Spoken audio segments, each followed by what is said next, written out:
Olá, bem-vindas! Esse é o terceiro episódio do podcast de comunicação clínica da Enotes. E hoje nós vamos falar sobre gestão do tempo de consulta.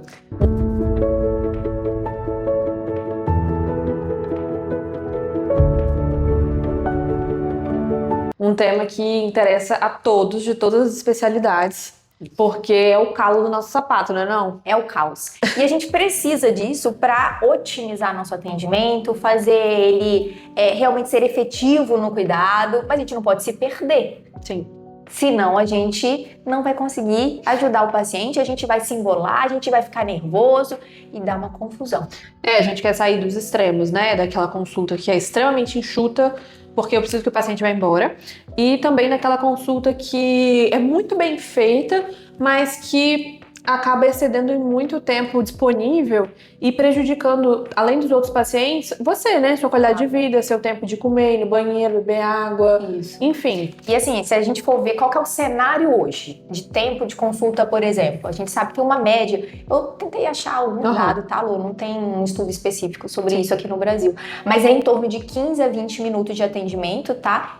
Não tô falando só de atenção primária, tô falando de outras especialidades também. E aí, quando você pensa 15 a 20 minutos, não conta o tempo que você chamou o paciente, ele demorou para chegar no seu consultório e você conseguir realmente iniciar o seu atendimento. Então, às vezes sobra muito menos do que isso. Tem esse tempo que você tem que contabilizar e o seu tempo de registro também, né? Que a gente já falou aqui algumas vezes que o registro tem que ser bem feito, até para você conseguir conduzir a próxima consulta, lembrar o que foi falado, o que foi combinado e tudo. Então, o tempo de registro também tá dentro desses 15 a 20 minutos. Pra você administrar. E aí, é para administrar. E aí você vai diminuindo quanto que resta pra gente, né? Também não tem um dado específico, mas é muito menos do que isso. Isso. E quando você vai ver também em outros países, Estados Unidos, o que eu consegui em torno de 18 minutos, tá?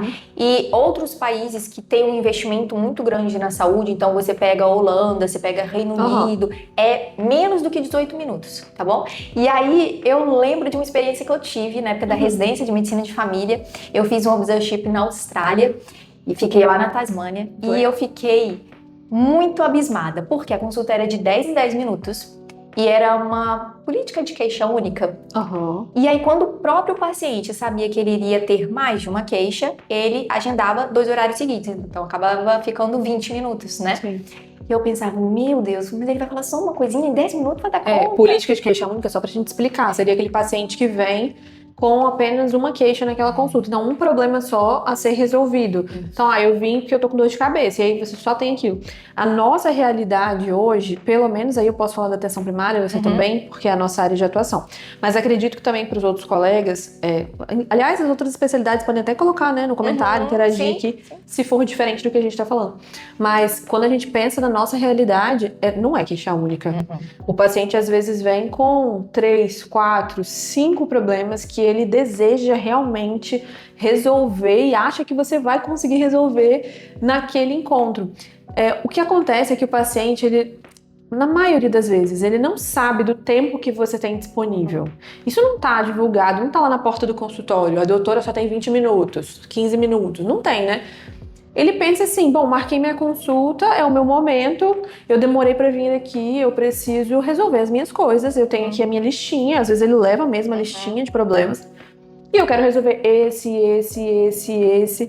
E aí você fica assim, né, se vê paralisado, falando, meu Deus, fora os como é que eu vou dar problemas que conta? vão surgir durante o atendimento, que ele não identificava como problema, mas pela abordagem isso vai vir, né? Pode acontecer, já aconteceu muitas vezes. E aí, a pergunta Lu, tá faltando estratégia ou é o tempo que não está sendo bem administrado? O tempo é curto, né? Eu acho que falta estratégia por parte do médico, mas eu acho também que falta gestão de agenda, sabe? É isso um pouco do que a gente quer trazer. Porque existem modelos de agenda diferentes para cada lugar que você tá, perfil de paciente e tudo mais. E às vezes a gente se apega num jeito de fazer e faz daquele jeito como se fosse um jeito bom e não é o melhor jeito, não tá mais se adequando à nossa realidade. Então, a gente pode apresentar, Jimmy, as duas coisas, tanto estratégias pessoais para aqueles casos que a gente não tem o que fazer mesmo, que a agenda é aquela e pronto, acabou, não tem como mudar. Tanto para aquelas pessoas que têm a possibilidade de modificar a própria agenda, de melhorar, de falar assim, poxa, realmente eu tô fazendo assim, mas não precisava, podia pesquisar outras maneiras, fazer de outra forma. Então, vamos falar primeiro desse cenário que a gente não consegue mudar. Não sei se você trabalha em algum lugar que tem suas regras bem rígidas, né? Então, eu acho que a palavra-chave para quem está nesse cenário 1 seria adaptação. Mas adaptação estratégica, tá bom? Uma adaptação sem que você se prejudique, sem prejudicar o serviço. Isso. Vamos falar primeiro, então, da parte de registro, que até você trouxe também que isso consome tempo. Então, como que a gente vai fazer com que ele não consuma tanto tempo? E aí, é importante que você não deixe de registrar. Não é porque tá curto que você vai escrever 2 palavras. Jeito, né? Porque, assim, eu vejo pontuário que, assim, não tem nenhuma frase, né? Então, quando tá assim, ó, exame físico normal. O que é normal? Isso. O normal de um não é o normal de outro. Então, a gente tem que saber fazer um registro bem feito. Mas ele não precisa ser, assim, um livro de romance, sabe? Ele pode ser sucinto, ele pode ser objetivo e conter as informações que precisam pra gente ter um raciocínio clínico. E quando eu for revisitar esse prontuário, eu entender claramente o que foi feito. Isso. Então, assim, tem que ter a informação que vai ajudar a sua linha de raciocínio, né? Então, são as palavras-chave e você, por exemplo, exame físico, você não precisa descrever tudo, mas o exame positivo, né? Então, o que tá alterado, você registra. E até o que não tá alterado, mas que faz parte do raciocínio. Então, assim, isso é muito importante que eu pesquise. Pesquisei, não tá alterado, mas eu registro mesmo assim, porque é importante que a próxima pessoa que vai ler saiba que eu fiz, eu pesquisei. Né? Mas eu não preciso anotar como que estava o céu da boca do paciente, sabe? Não precisa. Se não vai te ajudar a pensar, né? Naquele caso, não precisa. Você tá atrasado. E aí, o que você faz com esse registro? Não dá para você escrever tudo, né? Você precisa manter aquele contato visual com ele, né? Eu vejo muita gente ficando aflita nesse momento.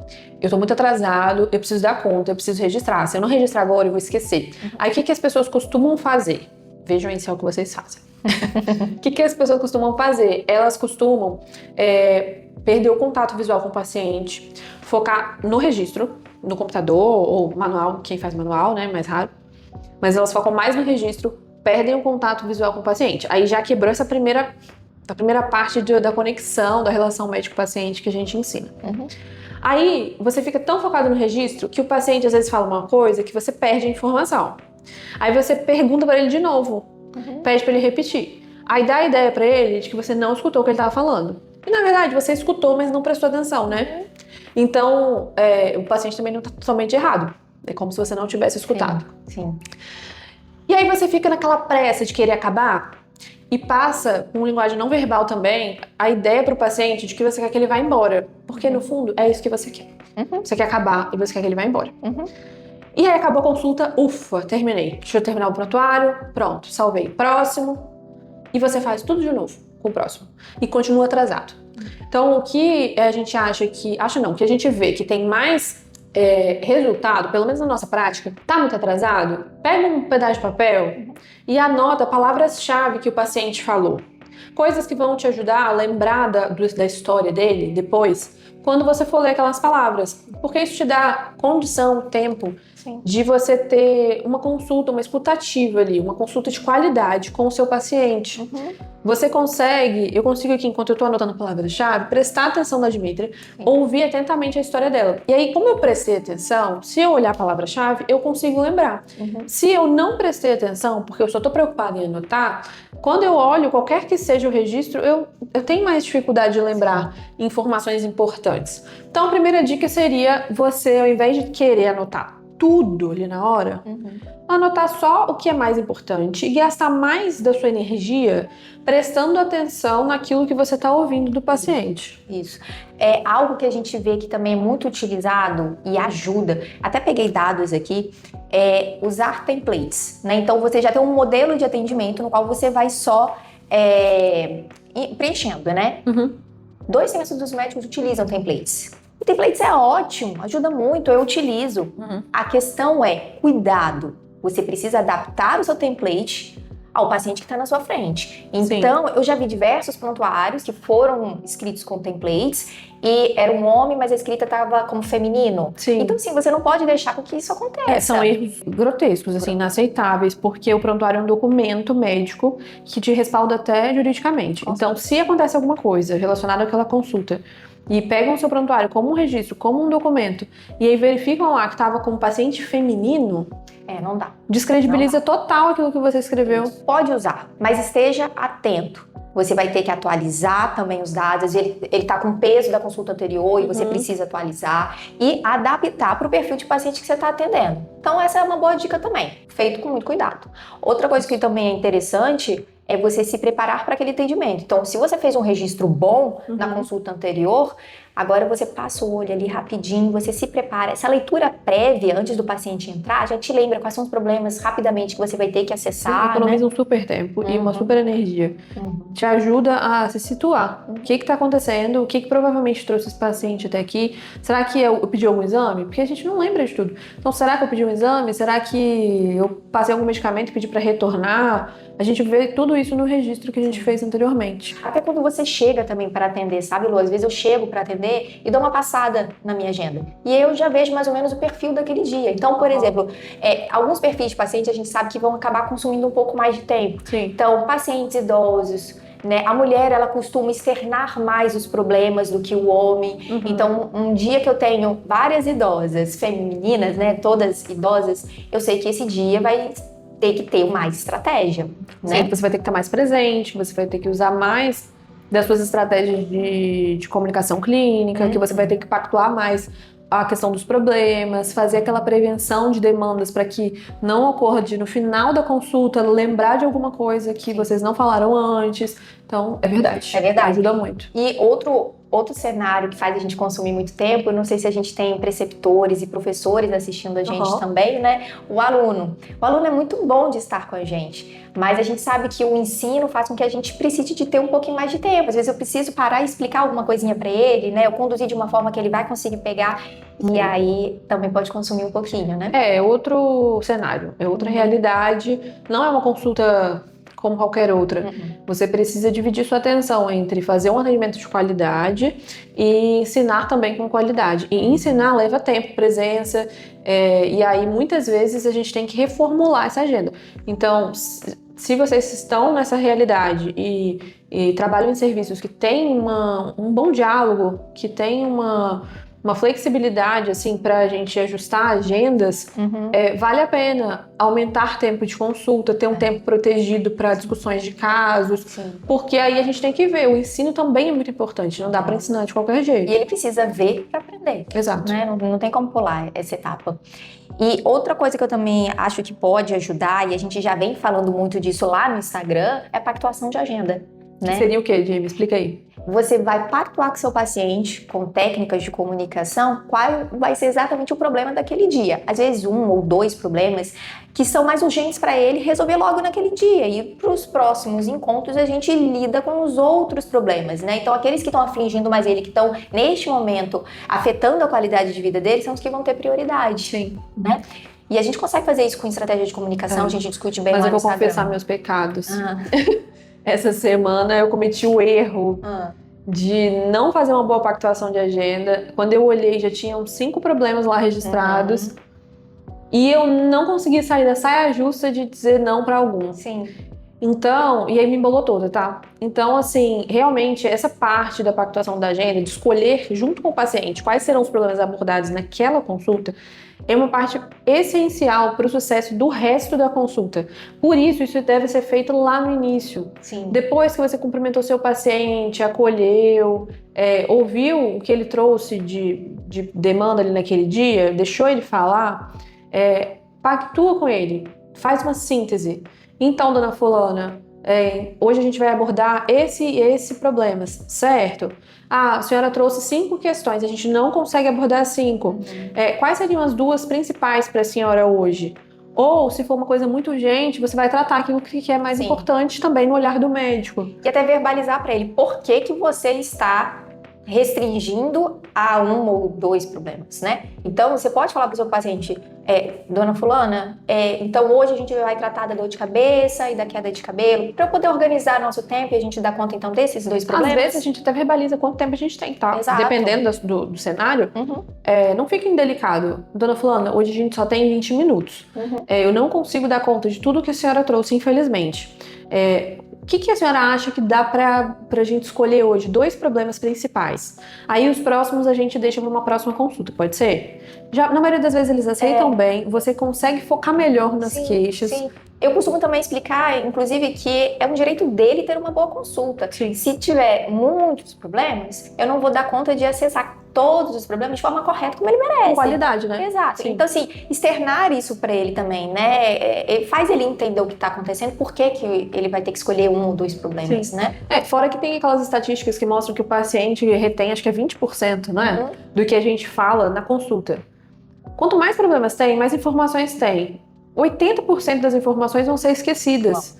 Então, para que eu vou despejar um monte de informação no meu paciente se ele não vai lembrar? Então, assim, ele tem uma ilusão de que está sendo ajudado, mas ele não está sendo ajudado. Você não está fazendo uma boa consulta, está ficando cansado, está se atrasando, está se estressando, sabe? É a receitinha do burnout. Sim, total. Esse cenário é o cenário que a gente vai tentar adaptar com estratégia. Que a gente vai se adaptar ao cenário, ao invés de adaptar o cenário à nossa realidade. De forma a não perder essa qualidade. Exatamente. Mas às vezes você trabalha num local em que você consegue mudar. Sim. Mudar, às vezes, a forma de agenda, né? O tempo de atendimento, tem uma equipe junto. E aí, eu acho que quando a gente fala desse segundo cenário, a palavra-chave seria estudo de paciente. Porque aí você consegue entender exatamente qual é a demanda do seu paciente, qual é o perfil dele, e aí você cria uma agenda em cima disso, né? Então, vamos supor, eu sei que na segunda-feira costuma ter mais atendimento. Então, eu já vou botar mais profissionais nesse dia. Eu sei que tá para chegar uma gripe. E aí, eu já preparo a minha equipe para ter mais atendimentos, né? Então, você vai adaptando de acordo com a demanda. Se o seu perfil de agenda é mais voltado para queixas únicas e rápidas, então eu vou ter mais vagas de demanda espontânea. Ah, não, meu público é mais de doenças crônicas, idosos, então eu vou ter mais vagas de agendamento com tempos um pouco maiores. Então, o que a gente puder adaptar vai ajudar muito. Com cuidado para algumas questões. Quem tem secretária, muitas vezes eu vejo a cultura do encaixe, né? Você não está marcado, você é um encaixe. Só que assim, é um encaixe, em que momento foi feito esse encaixe? É um encaixe que já estava previsto um turno ali para possíveis intercorrências? Ou é um encaixe que foi feito, não tem horário, mas eu vou enfiar esse paciente aqui?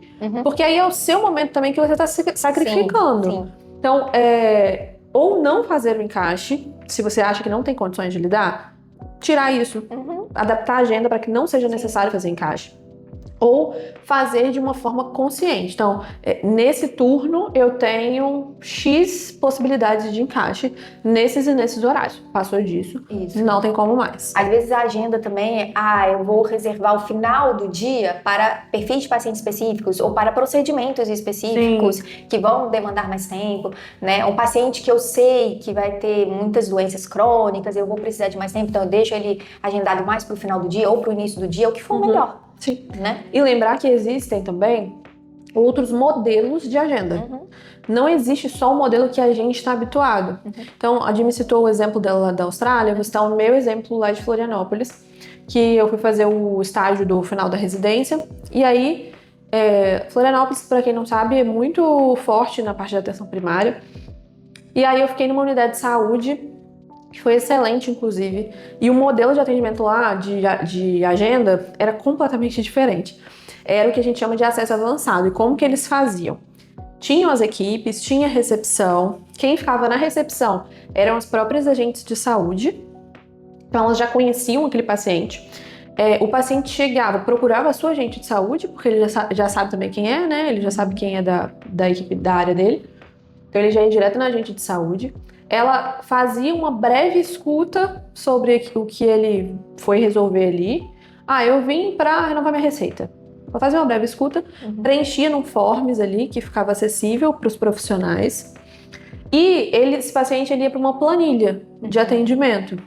Essa planilha não era a agenda do médico. Essa planilha era dos pacientes que são da unidade de saúde. Esse paciente é dos profissionais da unidade. Então, o médico, o enfermeiro, a agente de saúde, alguém tem que acolher esse paciente. Se a orientação da renovação de receita for retornar em outro turno, ele vai ser orientado pelo agente de saúde. Se a orientação for, aguarda um pouquinho que daqui a pouco a enfermeira vai te chamar, a enfermeira vai chamar, vai fazer a consulta de enfermagem, porque muita gente também acha que o enfermeiro, ele é só para triagem, e não é. Vamos valorizar os nossos enfermeiros, tá? Porque tem a consulta de enfermagem e eles têm capacidade de resolver muitos problemas. Então, aquilo que eles conseguiam resolver, eles já resolviam na consulta deles. Não consigo, vou ter que encaminhar para o médico. Ok, encaminhava para o médico. Não consigo, preciso da opinião do médico, mas não preciso encaminhar. Fazia interconsulta. Então, parava ali naquele momento, pedia uma licença, procurava o médico da equipe, compartilhava o caso, já voltava com a resposta. Às vezes era uma receita que precisava de um carimbo, às vezes era uma conduta que precisava de uma confirmação, mas tinha essa possibilidade da interconsulta. Ele não ficava sem resposta. Não ficava. Não existe essa possibilidade. E o que você percebia que eles... como é que eles se sentiam? Então, eu percebi uma satisfação muito grande, porque tinham também as pessoas que já iam direto pro médico, que na avaliação da CS iam lá pra tabela e aí iam pro médico. Também tinha essas pessoas. Mas assim, o trabalho em equipe bem feito, com uma educação em saúde qualificada, pessoas tecnicamente preparadas para atender qualquer tipo de paciente, intercorrência, e sendo coesas em equipe, fazia tudo funcionar. Então eu não via, por exemplo, o estresse que eu estava acostumada a viver aqui. Sim. Não tinha aquele negócio de, meu Deus, tô atrasado, Dona Maria tá me esperando, eu preciso chamar a Dona Maria, e aí eu preciso fazer o procedimento, mas não vou conseguir, porque eu tenho que fazer o registro, e eu tenho que passar o caso pro preceptor. E não tinha isso, porque você tá com Dona Maria, então você vai ficar com Dona Maria, aplicar o melhor que você conseguir ali naquele momento. Não é se exceder, tá, gente? É fazer o que precisa ser feito num tempo ok, né? Num tempo suficiente. Você vai fazer aquilo, e aí depois que você acabou, você chama o próximo. E o próximo não é necessariamente naquela ordem ali, porque vai ter a planilha. Então, quem é que já foi chamado? Quem é que não foi ainda? Até acabar. Isso. A otimização de recurso ela é muito importante e a equipe entra como recurso, né? Você reconhecer que os outros profissionais eles estão ali para te ajudar é muito importante, senão você vai pegando tudo pra você. Não é só pra te ajudar, é que vocês são complementares. Sim. Porque senão é exatamente isso, parece que só o médico resolve. Sim. Só o médico renova a receita, só o médico sabe fazer o diagnóstico, só o médico sabe tratar, só o médico consegue acolher o paciente, aí realmente... Aí fica pesado pra ele. E quando a gente fala de recurso, às vezes em clínicas, a gente vê também um segmento fora de consultório, que ajuda bastante a você não sobrecarregar a agenda. Então, por exemplo, você vai fazer um segmento, mas você entra em contato por telefone, você faz uma teleconsulta ou então por e-mail, né? E você reagendar esse paciente para realmente quando for necessário para ele, Sim. né? Para ele poder ter o segmento dele e não ficar toda semana com aquele mesmo paciente ocupando e não resolvendo, né? Sim. Então isso também é uma forma de você ir organizando a agenda, não ir pesando, né? E conseguir resolver as coisas no tempo que a gente tem. Nesse caso, nesse exemplo que eu citei, sabe o que é legal também? Que a gente nunca tá atrasado, mas o paciente também não. Então não tem esse negócio de, o paciente chegou atrasado. Não, ele não tinha horário marcado. E se ele quiser, cheguei lá, tá muito cheio, não quero ficar hoje, ele pode voltar no outro dia. A porta sempre vai estar aberta. Então eu não tô falando que todo mundo tem que fazer assim, porque não é a realidade que a gente vê, pelo menos não aqui no nosso estado. Mas que... Existem formas, Existem né? maneiras da gente fazer diferente do que a gente tá fazendo, com resultados melhores. Exato. Não é fácil, nunca é fácil. Mas a gente tem formas de adaptar e de dar um cuidado, né, melhor. Vai ter dia que vai dar tudo errado. Mesmo você fazendo a comunicação perfeita, tentando pactuar os problemas que vão ser combinados aquele dia. Vai ter paciente atrasando. Vai ter uma criança que fez um xixi no meio do consultório. Aí você perdeu o tempo que teve que chamar moço da limpeza. Vão ter coisas que vão fugir do controle, Sim. mesmo quando você tem acesso, né, às técnicas de comunicação, uma equipe integrada, né, otimização de recursos. Mas se a gente tiver o arsenal e a preparação para lidar com esses cenários, né, isso vai ser muito minimizado. Muito mais leve, né? E eu garanto que é muito pior viver situações, essas situações sem as técnicas de comunicação. É muito pior. Você se sente completamente perdido e desamparado, assim. A gente sabe pelas pessoas que já vieram procurar a gente pedindo um socorro. Pelo amor de Deus, como é que eu faço pra lidar com essa situação? Porque é assim que a gente se sente mesmo. A gente se sente sem luz no fim do túnel. Sim, e aí a gente vai perdendo aquele olhar, né, que a gente tinha pra profissão que a gente tanto gosta, né? Cansa bastante. E aí a gente vai chegando ao final deste episódio. E como que é com você, independente da sua especialidade, comenta aí pra gente, né? Qual a sua especialidade, como que tem sido a sua experiência, se tem uma técnica que a gente não falou aqui. Conta os perrengues também, a gente quer saber. Pode. A gente sabe que você tem perrengue, porque a gente tem também, né? Sim. Então, a gente chega ao fim e vamos ficar de olho aí no que eles vão comentar. Vamos, a gente tá esperando. É isso aí.